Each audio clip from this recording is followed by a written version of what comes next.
And again that takes you into thinking that what is it that they have, what is their strategy which keeps them so happy and so wealthy sometimes. And when I was thinking like this, my friend said to me, don't you know that there is a book which tells about the strategies of Daulat aur Khushi ki 7 Ranitiyan. And please, ladies and gentlemen, please welcome Vilas Bhinte, who is going to speak on this topic.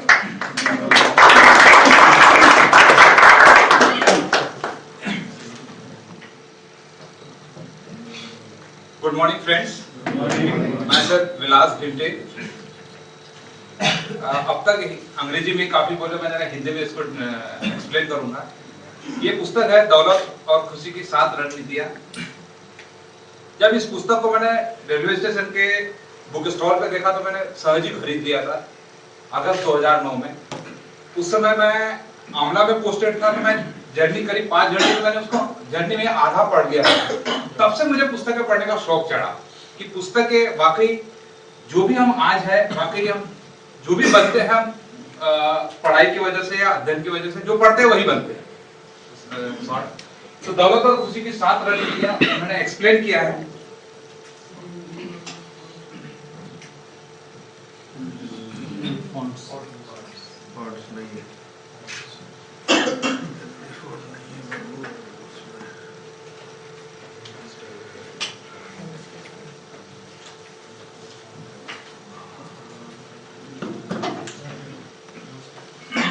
I basically do management consultancies.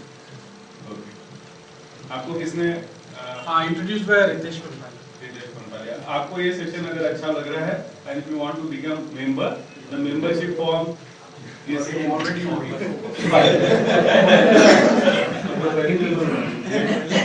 anybody else? Yeah. My name is Baldev Singh Rawat, and I have started an organization called Resume It Up, where I help students and corporates in offline branding, making their resumes, PPT resume, video resumes and everything in manner so that they can represent themselves in their first impression, which is always in their absence. So this is what I do, and I was introduced by Mr. Vinay Sarda. Okay. So if you want to become member, membership forms are available outside. Can become a member. Membership is only 2,650 rupees for a year. आपका resume भी दे देना sir आपको। मेरा नाम दिवाकर पाटिल है, मैं electrical engineer हूँ और अभी नासिक में पोस्टिंग है। मैं यहाँ अपने दोस्त के घर आया था, उनके साथ ही जाने का मौका मिला और काफी अच्छा लगा यहाँ के। Thank you. Anybody else? Myself, Dr. Devendra Amteke. I am from Raisoni, and I am the professor teaching as a marketing domain is my subject. Okay. Thank you. That's it. So.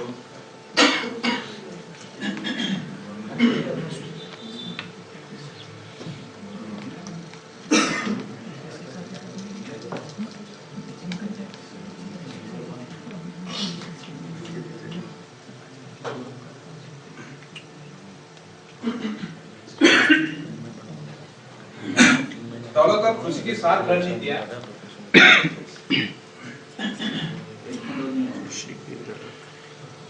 तो कुछ इन चीजों के लिए हम जो भी जीवन जीते हैं अपनी खुशी और दौलत के लिए, दौलत कई प्रकार की होती है, तो उसके कुछ आधारभूत सिद्धांत होते हैं। आधारभूत सिद्धांत ये है कि हम लोग वही सुनना पसंद करते हैं, वही करना पसंद करते हैं जो हमें अच्छे लगते हैं। थोड़ा पेन ले तो हम इस कदम की ओर आगे बढ़ते हैं, तो थोड़ा पेन लेना चाहिए, तभी हमारे पास ये खुशी और दौलत आएगी। कुछ अनअदर चीजें होती है जहाँ जिन चीजों से हर जगह फर्क पड़ता है। जैसे किसान को लेते हैं तो किसान के पास मिट्टी चाहिए, बीज चाहिए, अच्छा बीज भी चाहिए, पानी चाहिए, धूप चाहिए, खाद और देखभाल चाहिए, तभी वो अच्छी फसल ले सकता है। इसी तरह हम लोग अपने जीवन में भी कुछ आधारभूत सिद्धांत को अप्लाई करें तो वो चीजें मिल सकती है। तो हमारे जीवन की कुछ चीजें होती है। दौलत सिर्फ पैसों से नहीं होती, प्रेम की दौलत अलग होती है, परिवार की दौलत अलग होती है, दोस्ती की दौलत अलग होती है, सेहत की दौलत अलग होती है। हम आमतौर से यहाँ पैसे की बात करेंगे क्योंकि हमारा सबसे ज्यादा जीवन का टाइम उसी से रिलेटेड होता है। खुशी व आनंद, खुशी और आनंद ये कैसा होता है कि हम लोग आमतौर से ये देखते हैं कि पिछला पल यदि कोई गुजारा मैंने तो वहां बहुत सारी खुशी है तो उसको याद करते हैं, खुश होते हैं, या ये सोचते हैं कि जीवन में आगे बढ़ेंगे, कुछ अचीव करेंगे तब खुश होंगे, मगर ऐसा नहीं है। खुशी और आनंद ये वर्तमान में ही जीती जा सकती है, उसका अनुभव किया जा सकता है, इसको हमें ध्यान में रखना चाहिए। ये दोनों चीजें हमको मिलती है एक डिसिप्लिन से। हम अपने लाइफ को डिसिप्लिन रखें, व्यवस्थित रखें, तो हमको सारी चीजें मिल सकती है। डिसिप्लिन थोड़ा सा अपने आप में मिलिट्री वाला डिसिप्लिन नहीं होता, या खुद के प्रति जिम्मेदारी स्वीकार करना, वो डिसिप्लिन है। ये सारी चीजें अचीव करने के लिए काम तो करना ही पड़ेगा, काम के बिना कोई चीज मिलेगी नहीं, इसलिए काम जरूरी है। सबसे बड़ी चीज आती है वो सारा चीजें समय पर होना चाहिए। ऐसा नहीं कि सब कुछ जाने के बाद फिर वो करने बैठे, तभी हम लोगों को सफलता मिलती है, इसलिए हमारा ग्राफ बढ़ते जाता है। नेक्स्ट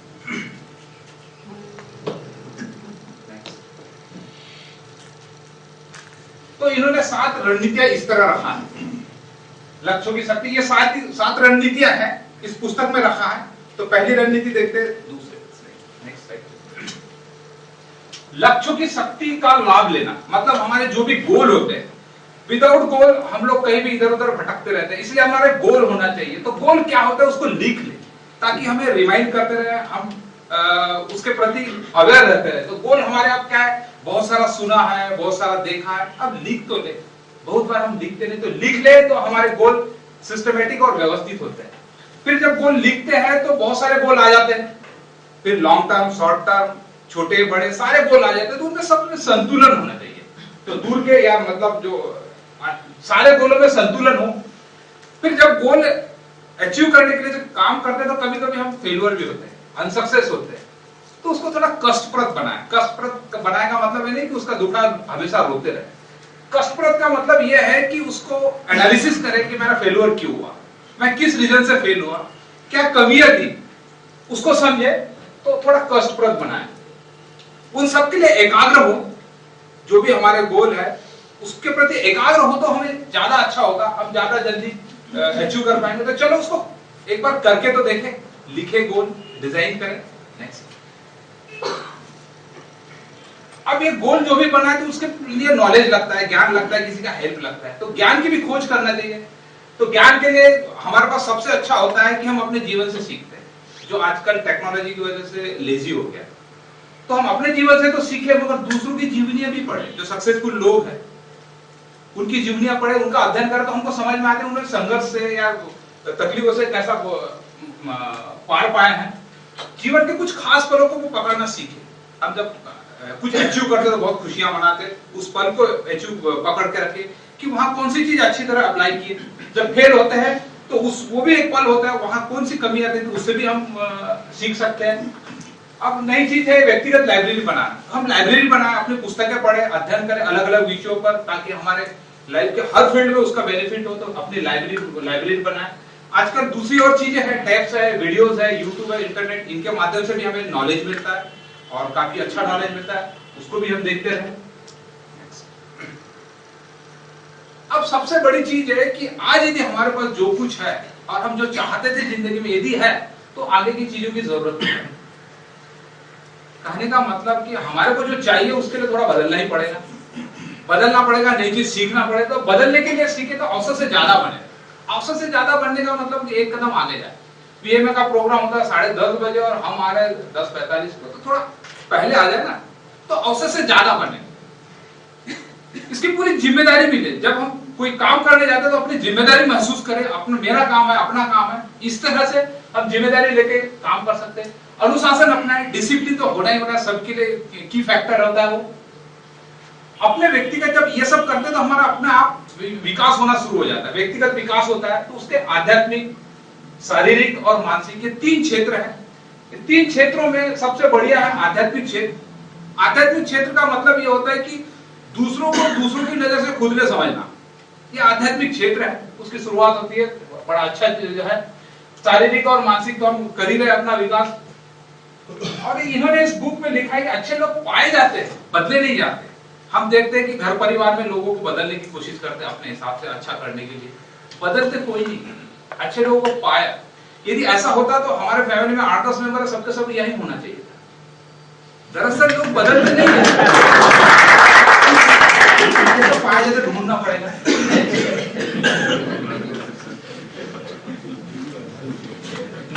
ये सबसे क्रूशियल है। फाइनेंशियल फ्रीडम, फाइनेंशियल इंडिपेंडेंस कैसे पाए?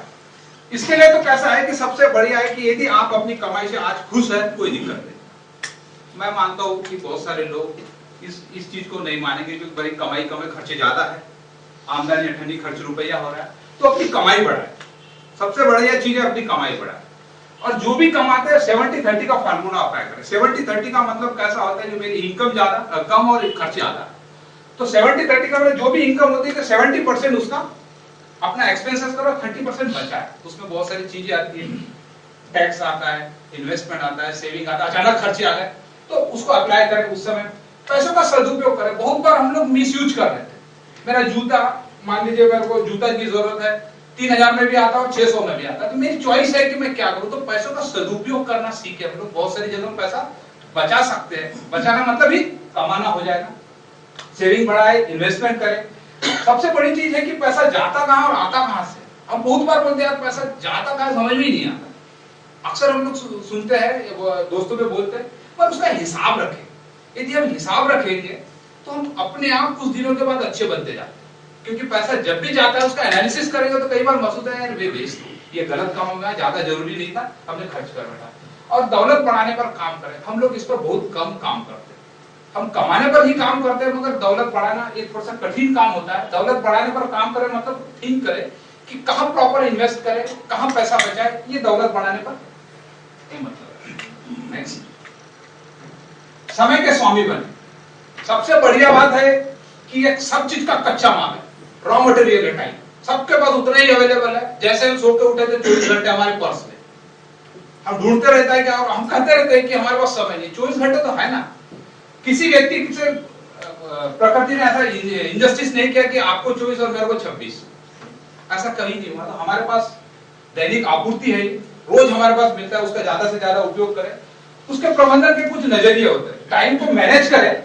हमारी उड़ाऊ मानसिकता होती है, बहुत बार उड़ाऊ मानसिकता, चलो क्रिकेट खेले, चलो गप्पे करें, चलो घूमे, तो एक मानसिकता हो गई। 9 से 5 वाला समय, जैसे नौकरी पेशा वाला व्यक्ति 9 से 5 अपनी ड्यूटी करता है। इन्होंने इस पुस्तक में कहा कि बोले 5 से 9 काम करो, आपकी जिंदगी बदल जाएगी। उल्टा कर लो इसको। एक मानसिकता हो गई हमारी। वर्कहोलिक मतलब हम रात दिन काम ही काम करते हैं, काम ही पूजा, बोले आज खत्म हो गया। कुछ लोग तो होते हैं कि जो अलॉटेड टाइम होता है उससे पहले ही काम खत्म कर देते हैं। तो वर्कहोलिक होने से बचे। और बुद्धिमान समय करता मतलब अच्छा समय का यूज करें और हर फील्ड में टाइम को एंजॉय करें। इसका मतलब ये होता है। सबसे बड़ी चीज, आप हर चीज पे अच्छे नहीं बन सकते, ये श्योरली मतलब फर्मली आप एक्सेप्ट कर लो। जिस भी फील्ड में जाना है, हम लोग क्या कहीं की हर चीज सीखना चाहते हैं, हर चीज सीखना चाहते हैं, हर चीज करना चाहते हैं। उनसे बचे तो हम अच्छे और बन सकते हैं। समय को और अच्छी तरह यूज करने के लिए हम डायरी मेंटेन करें, कैलेंडर को मेंटेन करें। ऐसा नहीं कि महीना खत्म हो गया उस समय महीने की प्लान बनते, पहले ही प्लानिंग करें। प्रोजेक्ट बुक रखें, अपने कुछ गेम प्लान बनाएं और इन सब का उपयोग करें और अपने समय को अच्छी तरह यूज कर सकते हैं। विजेताओं के आसपास है मतलब कैसा है, इसका अर्थ यह है कि जो सक्सेसफुल लोग हैं उनसे सीखे कि सक्सेस कैसा आता है। ये इतना आसान नहीं है। दरअसल सक्सेसफुल होना इतना आसान नहीं है, अदरवाइज हम सब बहुत अच्छे बन सकते थे। तो हर चीज, क्योंकि हर चीज से फर्क पड़ता है। यदि हम लोग खराब व्यक्ति के संगत में रहे तो खराब होना इतना तकलीफ नहीं होता। और दूसरी चीज, खराब होने के लिए कुछ सीखना ही नहीं पड़ता। सबसे बड़ी चीज, क्योंकि अच्छा ही आने के लिए हमें दूसरों की संगत चाहिए, अच्छे विचारों की संगत चाहिए। क्योंकि औसत बनना आसान है, हमें औसत से थोड़ा सा ऊपर उठना ही होगा। एक टीचर ढूंढे, अपने पास एक मेंटर जरूरी है, ताकि हमारे समय समय पर, अब जो स्कूल कॉलेज वाला टीचर नहीं, लॉन्ग लाइफ जिसको हम कोच कहते हैं, हर चीज में कोच होता है। जैसे खिलाड़ी के लिए कोच होता है, उसी तरह हमारे अपने लाइफ के लिए भी एक कोच हो तो बहुत अच्छा होगा। नकारात्मक प्रभाव को दूर करने का मतलब है कि हमारा सराउंडिंग बहुत निगेटिव है आसपास। यदि हम यहाँ से निकले, हमारे को बहुत बार, और हम भी अपने व्यवहार से देखते हैं कि बहुत बार हम लोग नेगेटिव बातें करते हैं, तो उनसे बचे हम लोग। अपने आप सकारात्मक प्रभाव में बीजों की खेती बढ़ते जाएगी। यदि हम निगेटिविटी से बचे तो अपने आप अच्छे बनते जाते हैं। नेक्स्ट, और अच्छी तरह जीने की कला। अच्छी तरह जीने की कला का मतलब यह है कि हमारे पास जो भी है, हम बहुत सारा चाहते हैं, मगर जो भी है उसमें खुश रहे, एंजॉय करें, आगे की सोचते रहे। चवन्नी वाला आदमी न बने हम लोग। जैसे हम लोग कहीं टूर पे गए, वो थके आ रहे हैं और कपड़े गंदे हो गए, जूते खराब हो गए, एक आधे बूट पॉलिश के वाले के पास गए, उसने मस्त चमका दिया, आपको अच्छा रीच फील होता है। उस समय दिमाग में आता है कि यार इसने अच्छा मेरे को बूट पॉलिश करवा दे, इसको 10 रुपए दे दे। और उसने पूछा, हमने पूछा कितना हुआ, तो उन्होंने बोला 5 रुपए। तो उस समय उसको 5 रुपए नहीं देना, 10 रुपए देना चाहिए, क्योंकि आपको उसने रीच फील करवाया, वो चवन्नी वाला आदमी ना बने। इसका कहना प्यार और दोस्ती। भाई प्यार तो एक ऐसी चीज है जो प्रेम करते हैं वो जानते हैं कि प्रेम में कितनी शक्ति होती है, कहने की जरूरत नहीं। इसके लिए रास्ते में जो भी चीज आए उसको हटा दो, क्योंकि परिवार, प्रेम, मोहब्बत ये अपने आप में एक अलग चीज, अलग अनुभूति देती है। दोस्ती तो एक अद्भुत होती है, क्योंकि कहां भी गया है कि यदि आपके जीवन में कोई दोस्त नहीं तो आपका जीवन का कोई मतलब नहीं, क्योंकि जीवन में बहुत सारे उतार चढ़ाव आते रहते हैं। तो जितने भी हमारे दोस्त होते हैं जिनको हम चाहते हैं, वो हमारे उताराव के विनाशकारी जो होते हैं ना, उससे बचाते हैं और चीजें हैं। मैं समझता हूँ मैंने अपना समय के पहले खत्म कर दिया, तो मेरी शुद्ध सेविंग है।